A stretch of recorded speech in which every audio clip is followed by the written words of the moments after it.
10টি দিনে আমরা যেন বেশি বেশি সুবহানাল্লাহ ওয়ালহামদুলিল্লাহ লা ইলাহা ইল্লাল্লাহ আল্লাহু আকবার এই আজকারগুলো যেন আমরা বেশি বেশি পড়ি।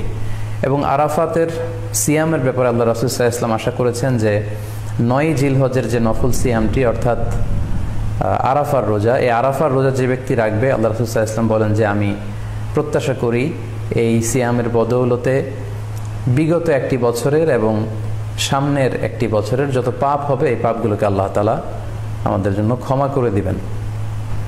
এবং জিলহজের 9 তারিখ ফজর থেকে কিন্তু আমাদেরকে ওয়াজিব তাকবীর পাঠ করতে হয়। আমরা জানি সেটা শুরু হয় আরাফার দিন ফজর থেকে। 9 তারিখ ফজর থেকে শুরু করে 13 তারিখ আসর পর্যন্ত এই তাকবীরগুলো প্রত্যেক সালাতের পরে পড়া আমাদের জন্য আবশ্যক। আমরা যেন এই নফল আজকারগুলো, এই নফল তাকবীরগুলো যাতে আমরা বেশি বেশি করে দেই।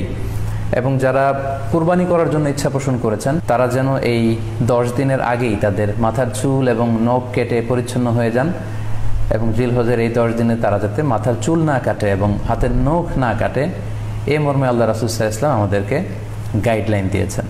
সব মিলে আল্লাহ তাআলার কাছে এই 10টি দিনের ইবাদত খুবই প্রিয়। এমনকি হাদিসে এসেছে, যেটা আমরা বললাম যে জেহাদের চাইতেও বেশি প্রিয়। এজন্য এই সুবর্ণ সুযোগটুকুন যেন আমরা কখনোই মিস না করি। তাই আমাদের সাধ্যমতো আমরা যেন বেশি বেশি নফল ইবাদত করি। আমরা যেন সুযোগ হলে পুরো 10 দিন ব্যাপী আমরা চাইলে নফল সিয়াম রাখতে পারি।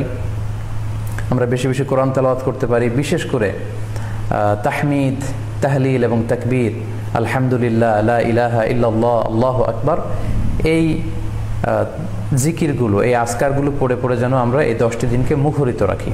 আল্লাহ তাআলা জিলহজ মাসের যে মাহাত্ম্য এবং বারাকা তিনি আমাদের জন্য দিয়েছেন, এগুলো যেন আমরা বেশি বেশি হাসিল করতে পারি। আমিন ইয়া রাব্বাল আলামিন।